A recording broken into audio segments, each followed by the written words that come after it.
வணக்கம். பரபரப்பு மீடியா செய்திகளுக்காக நான் நிரோஷன். உக்ரைனில் ரஷ்யா நடத்தும் போரில் ஒரு திடீர் திருப்பமாக உக்ரைன் கிட்டத்தட்ட 300 கிலோமீட்டர் தொலைவில் உள்ள இலக்குகளை தாக்கும் திறன் கொண்டு உள்நாட்டிலேயே உருவாக்கப்பட்ட ஒரு புதிய பாலிஸ்டிக் ஏவுகணையை வெற்றிகரமாக சோதனை செய்துள்ளது. போர் தொடங்கிய காலத்திலிருந்து நீண்ட தூர வீச்சு கொண்டு பாலிஸ்டிக் ஏவுகணை ஒன்றுக்காக உக்ரைன் போராடி வந்தது. மேற்கு நாட்டு நட்பு நாடுகளிடம் நீண்ட தூர வீச்சு கொண்டு பாலிஸ்டிக் ஏவுகணைகளை கொடுக்குமாறு கோரி வந்தது. அந்த ஏவுகணை கொடுக்கப்படாத காரணத்தால் ரஷ்யாவுக்குள் ஆழமான இலக்குகள் மீது ஏவுகணைகள் மூலம் தாக்குதல் நடத்த முடியாத நிலையில் உக்ரைன் இருந்தது.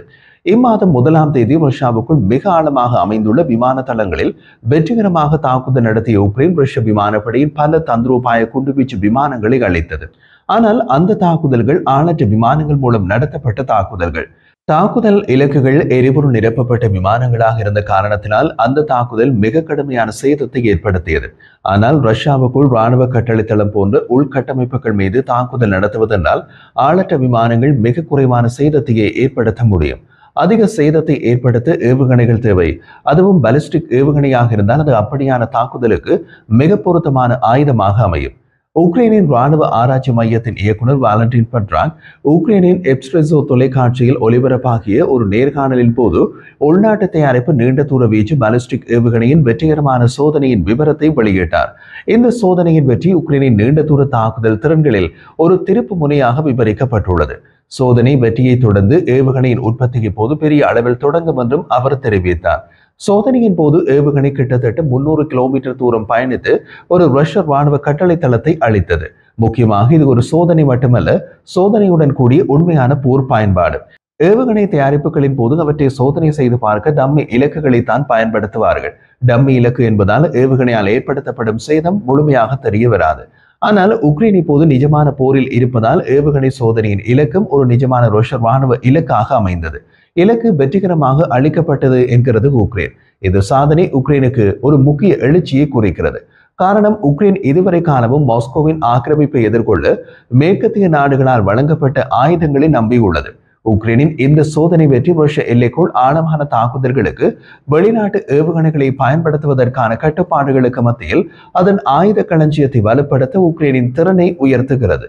போர் அதன் 4வது ஆண்டில் நுழையும் போது இந்த புதிய திறன் ரஷ்ய முன்னேற்றங்களை தடுக்கவும் ரஷ்ய இராணுவ கட்டளை மையங்களை பின்னகர வைக்கவும் உக்ரைனின் திறனை மேம்படுத்தக்கூடும். இந்த ஏவுகணையின் பெயர் என்ன என்ற விவரத்தினை உக்ரைன் வெளியிடவில்லை.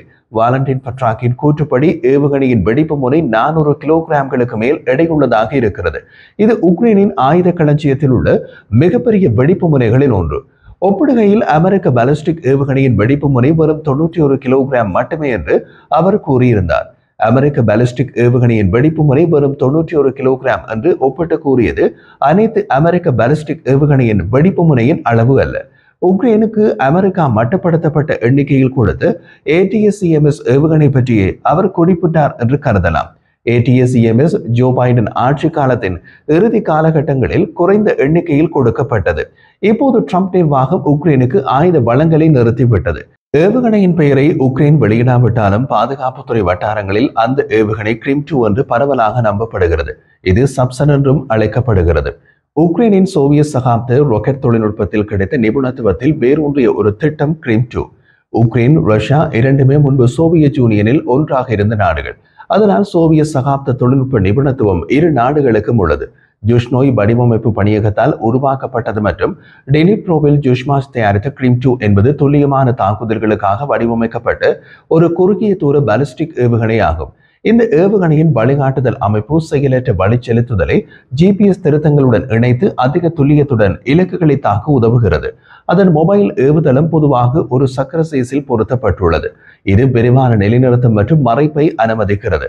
அதாவது ஒரு இடத்திற்கு ஏவுகணையின் ஏவியை கொண்டு போய் நிலைநிறுத்தி ஏவுகணையை ஏவிவிட்டு உடனே ஏவுகணையின் ஏவியை அங்கிருந்து மற்றொரு இடத்திற்கு நகர்த்தி விடலாம். இது எதிரி படைகளுக்கு ஒரு சவாலான இலக்காக அமைகிறது.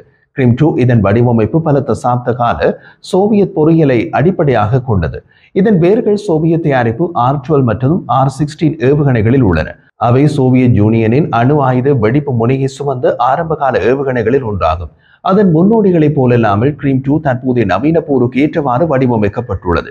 இது உக்ரைனுக்கு ரஷ்ய ராணுவ உள்கட்டமைப்பு கட்டளை தளங்கள் அல்லது விநியோக கோடுகளை குறிப்பிடத்தக்க தூரத்தில் தாக்க ஒரு ஆயுதத்தை வழங்குகிறது. இந்த ஆயுதத்தின் தோற்றம் மேற்கத்திய ராணுவ உதவியை சார்ந்திருப்பதை குறைக்க உக்ரைனின் அவசர தேவையில் உள்ளது. 2022ஆம் ஆண்டு ரஷ்யாவின் முழுகளவிலான படையெடுப்பில் இருந்து உக்ரைன் நீண்ட தூர தாக்குதல்களுக்காக அமெரிக்க தயாரிப்பு ராணுவ தந்திரோபாய ஏவுகணை அமைப்பு ATACMS மற்றும் பிரிட்டிஷ் பிரெஞ்சு தயாரிப்பு ஸ்ட்ரோம் ஷேடோ ஸ்கல்ப் ஏவுகணைகளை நம்பியுள்ளது. இவற்றில் ATACMS மட்டுமே பாலிஸ்டிக் ஏவுகணை, ஸ்ட்ரோம் ஷேடோ ஸ்கல்ப் குரூஸ் ஏவுகணை. வான் பாதுகாப்பு சாதனங்களுக்கு குரூஸ் ஏவுகணைகளை தடுப்பது சுலபமானது, பாலிஸ்டிக் ஏவுகணைகளை தடுப்பது கடினமானது. இருப்பினும் இந்த மேற்கத்திய ஆயுதங்கள் கட்டுப்பாடுகளுடன் வருகின்றன. ஏனெனில் மேற்கத்திய நட்பு நாடுகள் ரஷ்யாவுக்குள் உள்ள இலக்குகளுக்கு எதிராக அவற்றின் பயன்பாட்டை மட்டுப்படுத்தி உள்ளன.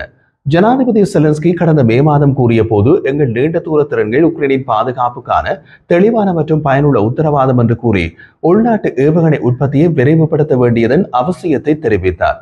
2024ஆம் ஆண்டு ஆகஸ்ட் மாதம் செலன்ஸ்கியால் ஏவுகணை தயாரிப்பு திட்டம் முதலில் அறிவிக்கப்பட்டது. அதுதான் இப்போது தயாரிக்கப்பட்டு பாலிஸ்டிக் ஏவுகணையின் வெற்றிகரமான சோதனை ஒரு திருப்பு முனையாக அமைந்தது.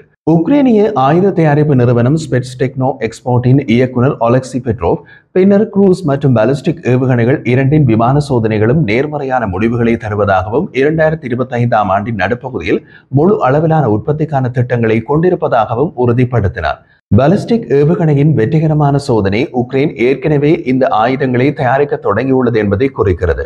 இருப்பினும் சரியான எண்கள் வெளியிடப்படவில்லை. இந்த வளர்ச்சி உக்ரைனிய பெரிய அளவிலான பாதுகாப்பு உக்தியுடன் ஒத்துப்போகிறது. உக்ரைன் அதன் உள்நாட்டு ஆயுத தொழிலில் வியத்தகு விரிவாக்கத்தை கண்டுள்ளது. 2024ஆம் ஆண்டில் உக்ரைன் அதன் பாதுகாப்பு துறையில் $4 பில்லியன் மேல் முதலீடு செய்தது. 2025ஆம் ஆண்டு நிதியை அதிகரிக்கும் திட்டங்களை வெளியிட்டது. ஜெர்மனி, நெதர்லாந்து, டென்மார்க் மற்றும் கனடா ஆகிய நாடுகள் உக்ரைனிய பாதுகாப்பு நிறுவனங்களுக்கு நிதி உதவி அளித்துள்ளன. இதனால் ஏவுகணை மற்றும் ஆளற்ற விமான உற்பத்தியை அதிகரிக்க முடிகிறது. உக்ரைனிய முன்னாள் பாதுகாப்பு அதிகாரி அலெக்சாண்டர் கமிஷன் ஏப்ரல் மாதம் கொடுத்த ஒரு நேர்காணலில் இன்று பல்வேறு மதிப்பீடுகளின்படி முன்னணியில் நமது துருப்புக்கள் பயன்படுத்தும் பொருட்களில் 30 முதல் 40% உக்ரைனில் தயாரிக்கப்படுகிறது என்று கூறினார். உள்நாட்டு உற்பத்திக்கான மேற்கத்திய முதலீட்டை ஈர்ப்பதற்காக 2024ஆம் ஆண்டு தொடங்கப்பட்ட ஸ்பிரையாரை அமைப்பின் முன்முயற்சியில் இந்த உந்துதல் ஆதரிக்கப்பட்டுள்ளது. கிரீம் 2 ஏவுகணையின் திறன்கள் அதை குறுகிய தூர பாலிஸ்டிக் ஏவுகணைகளின் போட்டி வகுப்பில் வைக்கின்றன. ஒப்பிடுகையில் மாஸ்கோவின் ஆயுத களஞ்சியத்தின் முக்கிய ஏவுகணைகளில் ஒன்றான ரஷ்யாவின் இஸ்கந்தர் M 500 கிலோமீட்டர் வரை தாக்கும் வரம்பை வைத்திருக்கிறது மற்றும் அதே எடை கொண்ட வெடிப்பு முனையையும் வைத்திருக்கிறது. இருப்பினும் இஸ்கந்தர் M ரஷ்யாவின் பெரிய உற்பத்தி திறனிலிருந்து பயனடைகிறது. மதிப்பீடுகள் மாஸ்கோ மாதந்தோறும் 40 ஏவுகணைகளை உற்பத்தி செய்ய முடியும் என்று கூறுகின்றன. உக்ரைனுக்கு வழங்கப்படும் அமெரிக்க தயாரிப்பான ATACMS 300 கிலோமீட்டர் வரை தாக்கும் வரம்பை வழங்குகிறது. ஆனால் கிடைக்கும் தன்மை மற்றும் அரசியல் கட்டுப்பாடுகளால் வரையறுக்கப்பட்டுள்ளது. உக்ரைனில் ரஷ்ய படைகளால் பயன்படுத்தப்படும் வடகொரியாவின் KN-23 800 கிலோமீட்டர் வரை தாக்கும் வரம்பை வைத்திருக்கிறது. ஆனால் சீரற்ற துல்லியத்தினை காட்டியுள்ளது என்று உக்ரைனிய வட்டாரங்கள் தெரிவிக்கின்றன. கிரீம் 2வின் நன்மை அதன் உள்நாட்டு உருவாக்கத்தில் உள்ளது. இது உக்ரைனை வெளிப்புற கட்டுப்பாடுகள் மற்றும் விநியோக சங்கிலி தடைகளில் இருந்து விடுவிக்கின்றது. அதன் அறிவிக்கப்பட்ட துல்லியம் விமான தளங்கள் அல்லது தளவாட மையங்கள் போன்ற உயர் மதிப்புள்ள இராணுவ சொத்துக்களை தாக்குவதற்கான ஒரு சாத்தியமான கருவியாகவும் அமைகின்றது. உக்ரைனின் ஏவுகணை திட்டத்தில் சவால்கள் இல்லாமல் இல்லை.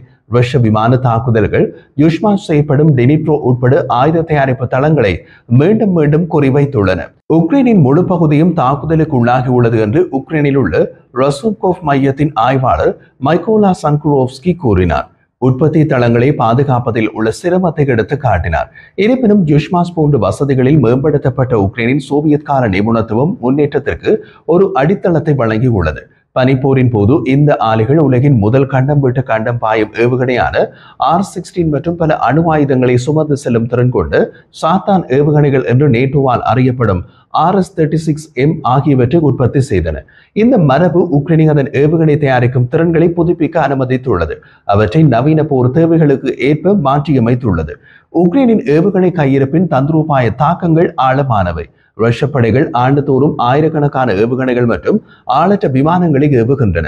2025ஆம் ஆண்டில் மட்டும் 27,700 விமான குண்டுகள் மற்றும் 700க்கும் மேற்பட்ட ஏவுகணைகள் ரஷ்யாவால் ஏவப்பட்டதாக செலன்ஸ்கி தெரிவித்துள்ளார். இப்போது உக்ரைனின் சொந்த நீண்ட தூர ஆயுதங்களை கொண்டு பதிலடி கொடுக்கும் திறன் போர்க்கள இயக்கவியலை மாற்றக்கூடும். கிரைம் 2 வீச்சு உக்ரைனில் ரஷ்யாவால் ஆக்கிரமிக்கப்பட்ட பிரதேசங்கள் அல்லது எல்லைகளுக்கு அருகில் உள்ள ரஷ்ய ராணுவ சொத்துக்களை குறிவைக்க அனுமதிக்கிறது. இது ரஷ்ய ராணுவத்தின் விநியோக கோடுகள் அல்லது வான் நடவடிக்கைகளை சீர்குலைக்கும்.